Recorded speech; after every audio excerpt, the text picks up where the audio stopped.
अस्सलामुअलैकुम। अपनी lecture series को आगे बढ़ाते हुए आज पेपर 5 यानी knowledge of computers computer applications का थर्ड लेक्चर है और आज जो एज पर सिलेबस हमारे मेन टॉपिक्स रहेंगे वो है introduction to Microsoft Windows and latest operating system with special reference to Windows 10। इन दो मेन टॉपिक्स के अंदर जो सब टॉपिक्स हम देखेंगे वो है operating system, examples of operating system, latest operating system, Microsoft Windows, Microsoft Office, Microsoft Word, Microsoft Excel, Microsoft presentation. तो यहां मैं आपको बता दूं कि हमें बस माइक्रोसॉफ्ट विंडोज का इंट्रोडक्शन देखना है, ऑपरेटिंग सिस्टम का भी बस इंट्रोडक्टरी ही हम जाएंगे और रेफरेंस ऑफ टू विंडोज 10 में भी हमें बस इंट्रोडक्टरी ही जाना है। हमें ज्यादा डेप्थ में जाने की कोई जरूरत नहीं है यहाँ पे एज फार एज हमें सिलेबस में क्वेश्चंस दिए गए हैं। तो चलिए स्टार्ट करते हैं। पहला क्वेश्चन हमारा है व्हाट इज ऑपरेटिंग सिस्टम, जिसे हम शॉर्ट में ओएस कहते हैं। ऑपरेटिंग सिस्टम कंप्यूटर में किस चीज का नाम है? तो यहां मैं आपको बता दूं कि जब हम एक नया लैपटॉप, एक नया डेस्कटॉप यानी कंप्यूटर लाते हैं तो सबसे पहला काम हम क्या करते हैं, उसमें हम एक सॉफ्टवेयर जो है वो इंस्टॉल करते हैं, एक प्रोग्राम जो है वो इंस्टॉल करते हैं और उस सॉफ्टवेयर या उस प्रोग्राम का नाम है ऑपरेटिंग सिस्टम। ये ऑपरेटिंग सिस्टम का काम क्या होता है, ये एज होस्ट जो है वो एक्ट करता है बाकी सारी एप्लीकेशंस के लिए, यानी कि इस सॉफ्टवेयर के इंस्टॉलेशन के बाद ही हम बाकी सारी एप्लीकेशंस कंप्यूटर में इंस्टॉल कर सकते हैं, चाहे गेम्स एप्लीकेशन हो, चाहे हमारे वीडियो रिकॉर्डर्स हो, चाहे हमारे पीडीएफ रीडर्स हो, चाहे हमारे ब्राउजर्स हो, वो हम तभी कंप्यूटर में इंस्टॉल कर सकते हैं जब हमारे कंप्यूटर पे ऑपरेटिंग सिस्टम ऑलरेडी इंस्टॉल हो। तो ऑपरेटिंग सिस्टम जो है कंप्यूटर का वो मद है जो कि कंप्यूटर की सारी एक्टिविटीज को मैनेज करता है। ठीक है, ऑपरेटिंग सिस्टम जो है वो कंप्यूटर के हार्डवेयर और सॉफ्टवेयर के बीच में इंटरेक्शन भी करवाता है सो दैट यूजर जो है वो आसानी से जो है अपना काम कर पाए। ठीक है, हमारे पास बहुत सारे ऑपरेटिंग सिस्टम्स है, लेकिन जो इंपॉर्टेंट और फेमस ऑपरेटिंग सिस्टम्स रहे हैं वो है Unix, U N I X, Microsoft, Linux, VMS, Apple Mac OS, Apple iOS, Google's Android OS. तो ये कुछ इंपॉर्टेंट फेमस ऑपरेटिंग सिस्टम्स के नाम हैं, ऑल्दो हमारे पास बहुत सारे ऑपरेटिंग सिस्टम्स हैं। तो जैसा मैंने आपको बताया हमें जो है माइक्रोसॉफ्ट विंडोज ही पढ़ना है। तो अभी मैंने आपको एग्जाम्पल्स में बताया कि माइक्रोसॉफ्ट विंडोज एग्जाम्पल है ऑपरेटिंग सिस्टम की, तो ऑटोमेटिकली यहाँ पे मैं पहले ही यही बताऊंगी कि माइक्रोसॉफ्ट विंडोज क्या है। माइक्रोसॉफ्ट विंडोज एक ऑपरेटिंग सिस्टम है और ये शॉर्ट में हम एमएस विंडोज के नाम से जानते हैं। माइक्रोसॉफ्ट विंडोज जो है इसको डेवलप किया था माइक्रोसॉफ्ट कंपनी ने, ताकि जो उसके अपने डेवलप किए हुए एमएस डॉस में लिमिटेशंस थी उसको ओवरकम किया जाए। माइक्रोसॉफ्ट विंडोज का पहला वर्जन था 1.0 जो कि सक्सेसफुल नहीं रहा और पहला सक्सेसफुल वर्जन माइक्रोसॉफ्ट विंडोज का था 3.0 जो कि रिलीज हुआ 1990 में। ठीक है, उसके बाद माइक्रोसॉफ्ट विंडोज के बहुत सारे वर्जन्स जो है वो आते गए, जैसे Microsoft Windows 95, 98, 2000, XP, XP professional, Vista, 2007, 2008, 2010। ठीक है, एंड विंडोज 2011 जो कि लेटेस्ट वन है, जो कि रिलीज हुआ था अक्टूबर 5, 2021 में। ठीक है, तो लेटेस्ट कौन सा है माइक्रोसॉफ्ट विंडोज का आजकल का ऑपरेटिंग सिस्टम? विंडोज 11। विंडोज जो है वो पूरी दुनिया में most popular desktop operating system माना जाता है। ठीक है, now special reference to Microsoft Windows 10, जैसे हमने पहले देखा, ये टॉपिक है हमारे सिलेबस में कि माइक्रोसॉफ्ट विंडोज क्या है और फिर स्पेशल रेफरेंस देनी है विंडोज 10 को। माइक्रोसॉफ्ट ने विंडोज 10 को जो है जनरल पब्लिक के लिए रिलीज किया जुलाई 2015 में। ठीक, ओवरऑल ये यूजर फ्रेंडली माना जाता है, किससे?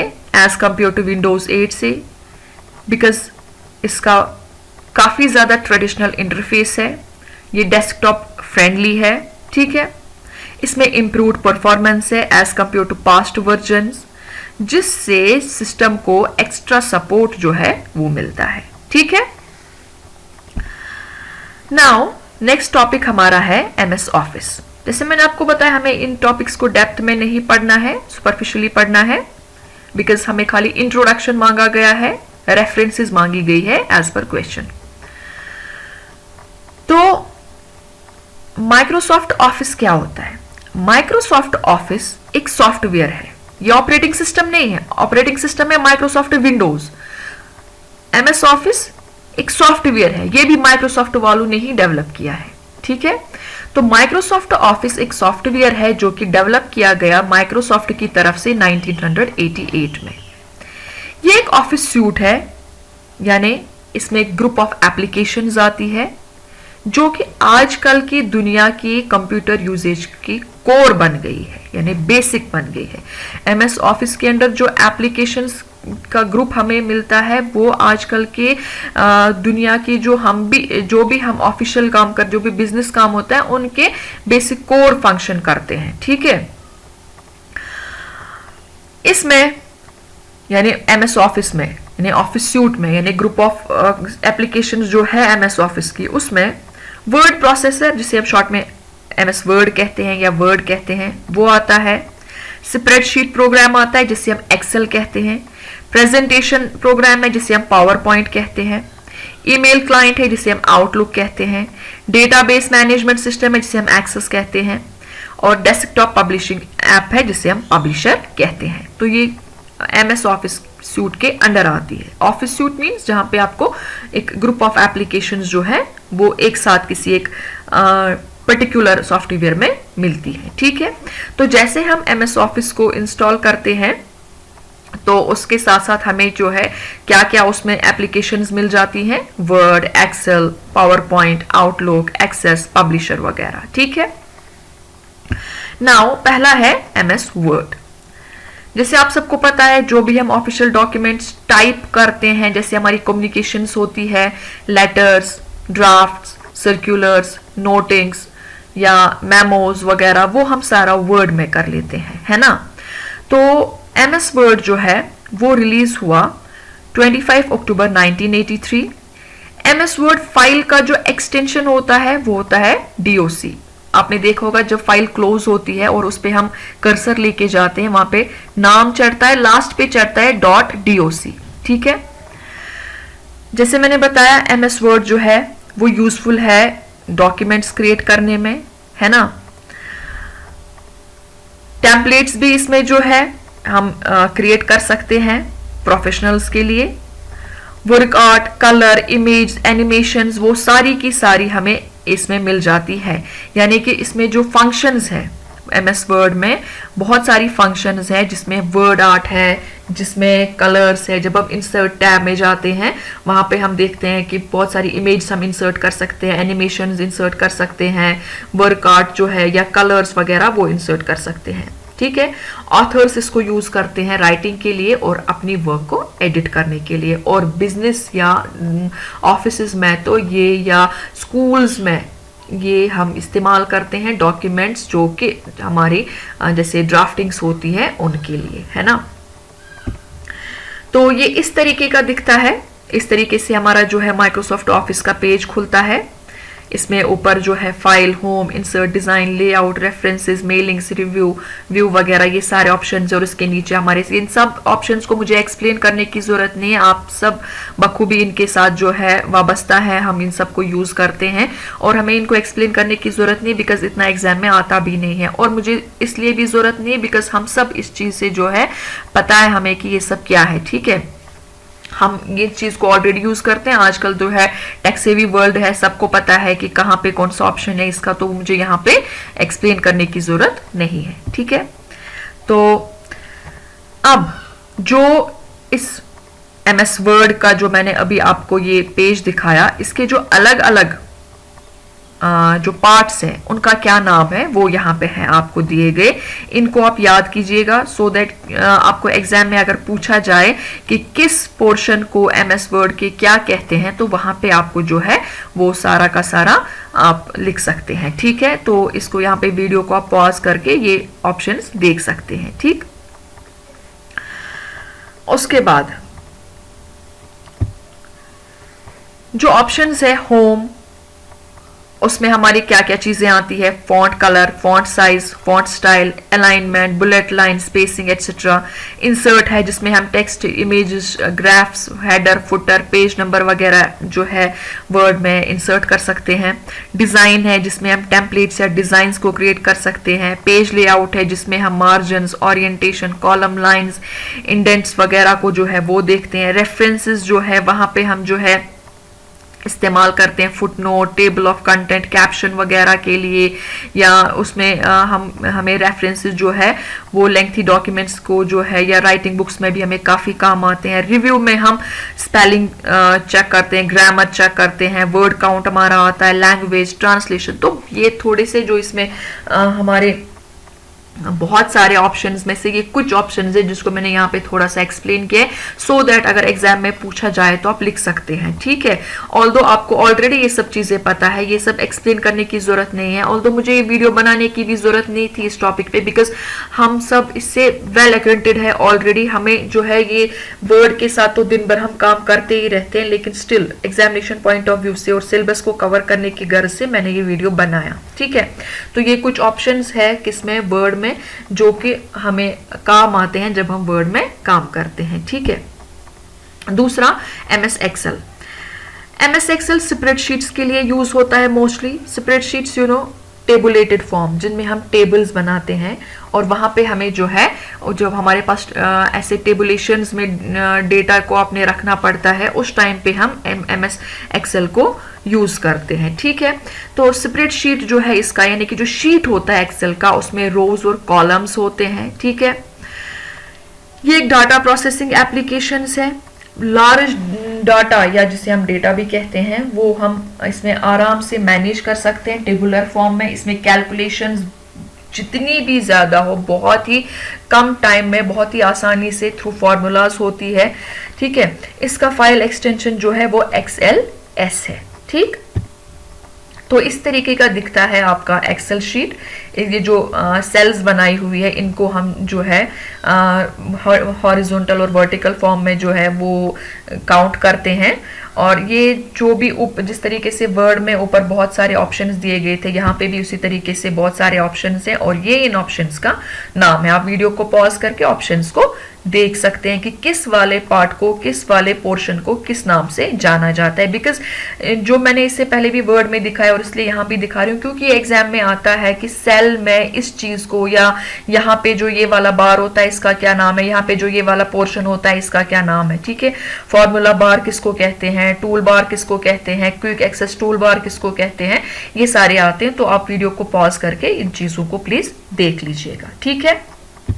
तो जैसे मैंने आपको बताया, यहाँ पे भी home, insert, page layout, formulas, data, review, view वगैरह आते हैं, जिनमें हम अलग अलग फंक्शन जो है वो सबसे ज्यादा इंपॉर्टेंट फंक्शन जो है वो फॉर्मूलाज में यहाँ आती है। तो आपको 1 बाय 1 काउंट करने की जरूरत नहीं है। यहाँ पे आपको फॉर्मूला से सब मतलब हजारों की कैलकुलेशंस हो जाती है। जितने भी आपके पास फिगर्स होंगी उनकी कैलकुलेशन, माइनस, प्लस, डिवाइड, हर एक चीज हो जाती है। सॉर्टिंग यहाँ पे हो जाती है, अल्फाबेटिकल सॉर्टिंग यहाँ पे हो जाती है, मंथ वाइज सॉर्टिंग हो जाती है, डे वाइज सॉर्टिंग यहाँ पे, डेट वाइज सॉर्टिंग यहाँ पे हो जाती है, ठीक है। सो अब कुछ स्पेसिफिकेशंस है एक्सेल की जो कि एग्जाम्स में आते हैं कि रोज कितने होते हैं पर वर्कशीट। वर्कशीट या स्प्रेडशीट या एक्सेल शीट एक ही चीज है। आप वर्कशीट कहो, आप स्प्रेडशीट कहो, आप एक्सेल शीट कहो, एक ही बात है। तो इसमें टोटल रोज कितने होते हैं, 1 0 4 8 5 7 6।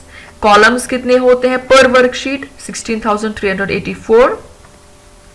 इसी तरीके से सेल्स आपके पास कितनी होती है इसमें, यानी कि पर वर्कशीट सेल्स कितनी, जो छोटे छोटे डब्बे थे सेल्स, वो कितनी होती हैं वो दिया गया है यहाँ पे। जो कि वर्कशीट में लास्ट का कॉलम होगा उसका क्या नाम होगा, जैसे मैं आपको यहाँ पे एक बार फिर से रिवाइंड करके बताती हूँ।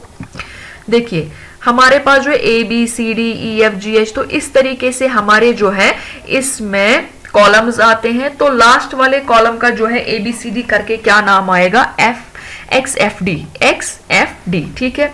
कॉलम विड्थ कितनी होती है हमारे 255 कैरेक्टर्स की। रो हाइट कितनी होती है हमारी एक्सेल में, वो 409 पॉइंट मैक्सिमम है। Total number of characters that a cell can contain कितने आते हैं, एक सेल में कितने कैरेक्टर्स जा सकते हैं, ठीक है।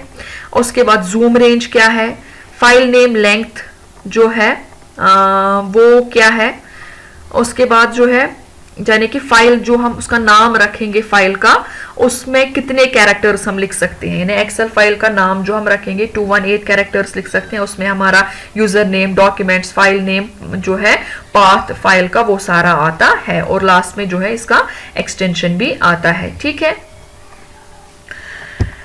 नेक्स्ट हमारा MS पावर पॉइंट है। MS पावर पॉइंट यानी माइक्रोसॉफ्ट पावर पॉइंट जो है वो रिलीज हुआ था अप्रैल 20, 1987 को। ठीक है, इससे हम ऑडियो विजुअल प्रेजेंटेशंस को जो है क्रिएट कर सकते हैं, यानी प्रेजेंटेशंस बना सकते हैं। प्रेजेंटेशन में बहुत सारे स्लाइड्स होते हैं जिनमें अलग अलग डेटा इंफॉर्मेशन जो है वो कंटेन की होती है, और फिर हम वो दिखाते हैं। प्रेजेंटेशंस आपको भी पता है कैसी होती है, मुझे बताने की जरूरत नहीं है। अब जिसको नहीं पता, जो हमारे सीनियर कोलीग्स है, अगर उनको नहीं पता तो अभी हम आगे देखेंगे कि उस किस तरीके की होती है। तो जो भी हमारी यंग जनरेशन है, मोस्टली सबको आजकल पता है कि प्रेजेंटेशन किस तरीके से हम पावर पॉइंट में बनाते हैं और पावर पॉइंट दिखता कैसे है। उसमें स्लाइड्स होते हैं, हर स्लाइड में हम अलग अलग इंफॉर्मेशन डालते हैं, और फिर हम उसको स्लाइड दर स्लाइड जो है, हमें किसी मीटिंग में, कहीं पे हमें जब किसी क्लास में शो करना होता है तो हम उसी स्लाइड शो के थ्रू उसे जो है वहां पे प्ले कर देते हैं। हर स्लाइड में audio, video, graphics, text, bullet numbering वगैरह होती है। जैसे मैं यहाँ पे आपको एक एक करके, जो मेरा पेज एक एक करके टर्न हो रहा है, ये पावर पॉइंट प्रेजेंटेशन की है। मैंने भी यहाँ पे स्लाइड वाइज ही बनाई है। जो मेरा एक पेज टर्न हो रहा है, ये एक स्लाइड है। जब भी मैं एक पेज टर्न करती हूँ, ये एक स्लाइड है मेरा। तो मैं भी अपनी जो वीडियो से पहले पावर पॉइंट प्रेजेंटेशन में ही बनाती हूँ, और फिर उसके बाद उनको रिकॉर्ड करती हूँ। ठीक है, पावर पॉइंट प्रेजेंटेशन का जो एक्सटेंशन है वो .ppt है। ये मेजरली यूज होती है प्रोफेशनल यूजेज के लिए। ठीक है, पावर पॉइंट प्रेजेंटेशन से क्या होता है, हम अपनी प्रेजेंटेशन को और ज्यादा इंटरेक्टिव बना पाते हैं, अट्रैक्टिव बना पाते हैं। ठीक है, अदरवाइज आप वर्ड में भी वही चीज दिखा सकते हैं, लेकिन यहाँ पे आप बहुत सारे ऑडियोज, विजुअल्स को जब ऐड करते हो, ग्राफिक्स को ऐड करते हो, पिक्चर्स को ऐड करते हो, तो आपकी प्रेजेंटेशन बहुत ही interactive as well as attractive बन जाती है। ठीक है, तो इस तरीके का हमारा जो है पावर पॉइंट प्रेजेंटेशन का पेज दिखता है। तो ये जो यहाँ पे add, click to add title है, ये हमारा पहला स्लाइड होता है। वहां पे क्लिक कीजिए तो वहां पे आप नाम वगैरह लिख सकते हैं। तो आप लेफ्ट साइड से देख सकते हैं, जहां पे 1 लिखा है, उसके बाद वहां पे 2, 3, 4, 5 स्लाइड्स आ जाते हैं। आपको एक मतलब ऐड करना पड़ता है, वहां पे क्लिक करके ऐड स्लाइड करके 1, 2, 3, 4 जितने आपके स्लाइड्स आपको जरूरत होते हैं उतने आ जाते हैं। ठीक है, तो ये देखिए यहाँ पे मैंने साइड से स्लाइड्स को ऐड किया है। इसमें आप 1 बाय 1 स्लाइड्स को ऐड कर सकते हैं राइट क्लिक करके। तो ये है पावर पॉइंट प्रेजेंटेशन का जो अलग अलग पार्ट है उनके नाम। ठीक है, ये भी आप याद रखिएगा, ये भी एग्जाम में आ सकते हैं, पूछे जाते हैं कि किस पर्टिकुलर टैब को, किस पर्टिकुलर बार को, किस पर्टिकुलर रो को क्या कहा जाता है। तो ये है उसका नाम, आप वीडियो को पॉज करके देख सकते हैं। ठीक है, उसके बाद हम पावर पॉइंट प्रेजेंटेशन में जो है उसमें बहुत सारी फीचर्स हमारे पास अवेलेबल है, ताकि हम अपनी प्रेजेंटेशन को कस्टमाइज करें, ऑप्टिमाइज करें। जैसे हमारे पास स्लाइड लेआउट है, इसमें हम स्लाइड को किस तरीके से आपको लगाना है। देखो, जब मैं यहाँ पे अपना पेज टर्न करती हूँ तो डायरेक्टली दूसरा पेज आ जाता है। तो कुछ जो है डिफरेंट डिजाइन्स के थ्रू आ जाते हैं, एक के बीच में से दूसरा निकल आता है, या साइड जैसे बुक का जो पेज हम फिरते हैं उसी तरीके से फिर आ जाता है, या नीचे से ऊपर आ जाता है, ऊपर से नीचे जाता है। ठीक है, तो वो डिजाइन किस तरीके से आपको चाहिए, स्लाइड का लेआउट, वो जो है वहां पे आपको जो है मिल सकता है। ये होम सेक्शन के अंदर जो है अवेलेबल होता है हमारा। ठीक है, इस तरीके से यहाँ पे देखिए स्लाइड लेआउट है, आपको किस तरीके से अपने स्लाइड का लेआउट चाहिए वो यहाँ पे आपको आएगा। ठीक है, इसी तरीके से इंसर्ट, इसमें इंसर्ट ऑप्शन आता है जिसमें हम clip, art, video, audio etcetera जो है वो इंसर्ट कर देते हैं। देखिए ये है इंसर्ट का पोर्शन, वहां पे आप अपनी इसमें प्रेजेंटेशन में जो भी चीज आपको ऐड करनी होगी वो आप कर सकते हैं। ठीक है, स्लाइड डिजाइन, आपके स्लाइड का डिजाइन क्या होना चाहिए, बैकग्राउंड कलर, उसके जो टेक्सचर्स है, किस तरीके से आप जो है वो आपको चाहिए, तो वो आ जाते हैं किसमें, डिजाइन जो हमारा टैब है उसमें। देखिए ये है यहाँ पे डिजाइन। तो इस तरीके से आप जब डिजाइन पे क्लिक करेंगे तो वहां पे आपको आएगा कि किस तरीके का आपको अपना स्लाइड का डिजाइन चाहिए। ठीक है, इसी तरीके से एनिमेशंस है, एनिमेशंस भी आपको कहाँ से, मतलब एनिमेशंस में क्या होता है, किस तरीके से स्लाइड अपीयर हो जाएंगे एक दूसरे के बाद जो है वो आपको जो है यहाँ पे मतलब आप इसमें ऐड कर सकते हैं। ठीक, तो एनिमेशन की देखो ये है हमारी कैटेगरी एनिमेशंस की, आप वहां पे जाके जो है उसको देख सकते हैं।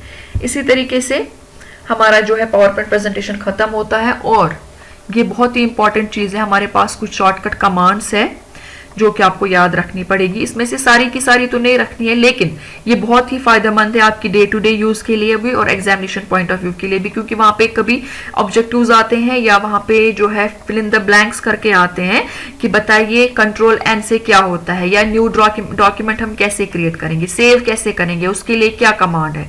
इसी तरीके से स्टार्ट लाइन पे जाने के लिए क्या कमांड है, एंड ऑफ द डॉक्यूमेंट पे जाने के लिए क्या कमांड है, नेविगेशन के लिए क्या कमांड है। तो ये कमांड्स आप जो है प्लीज मेमोराइज कीजिएगा, ये बहुत सारी ज्यादा ही इंपॉर्टेंट कमांड्स है। ये एग्जाम में जो है या तो ऑब्जेक्टिव्स में आएंगी या तो फिल इन द ब्लैंक्स करके आपको जो है वो आएंगे। वीडियो को पॉज करके इनको जो है जरूर देखिएगा, ठीक है। या पेस्ट कैसे करते हैं वो बताओ, या कंट्रोल सी से क्या होता है वो बताओ, तो ये वहां पे आ सकती है। इसी तरीके से हमारे पास फाइल एक्सटेंशंस का भी क्वेश्चन आता है, जैसे .tar किस चीज का एक्सटेंशन है, ठीक है, GIF किस चीज का एक्सटेंशन है, DBF किस चीज का है, डॉक किस चीज का है, ठीक है, या MP3 किस चीज का एक्सटेंशन होता है, किस फाइल का एक्सटेंशन होता है। तो ये भी आपको जो है एग्जाम में आ सकते हैं, ये भी काफी इंपॉर्टेंट है, इसको भी आप जरूरी देखिएगा। तो ये चीजें जो है एग्जामिनेशन पॉइंट ऑफ व्यू से भी इंपॉर्टेंट है और डे टू डे वर्क के ये व्यू से भी इंपॉर्टेंट है। ऑल्दो हमें इंट्रोडक्शन बोला गया था, रेफरेंस बोली गई थी, डेप्थ में जाने की जरूरत नहीं है, लेकिन जब हम पेपर्स देखते हैं तो वहां पे ये एक्सटेंशंस वाला पोर्शन और वहां पे जो डिफरेंट पार्ट्स जो होते हैं, चाहे वर्ड के, चाहे प्रेजेंटेशन के, चाहे एक्सेल के, उनका मैंने देखा है कि आते हैं नाम, और मैंने वहां पे कमांड्स का देखा है, इसलिए मैंने वो चीज थोड़ी इलॉबरेटिव कर दी कमांड्स की और डिफरेंट पोर्शंस जो भी है वर्ड एक्सेल वगैरह में और फाइल एक्सटेंशंस की। तो आप इनके थ्रू प्लीज जाइएगा और इन पे जो है ज्यादा ध्यान दीजिएगा। With this, I'll conclude today's video with the request कि आप प्लीज चैनल को सब्सक्राइब कीजिए अगर अभी तक आपने सब्सक्राइब ना किया हो, सो दैट आपको मेरी हर वीडियो का अपडेट मिलता रहे। साथ ही साथ मैं आपसे रिक्वेस्ट करती हूँ कि वीडियो को लाइक और शेयर करें ताकि जो हमारे बाकी कैडरमेट्स हैं उन तक भी ये वीडियो पहुंच जाए और वो एग्जाम को क्वालिफाई कर पाए।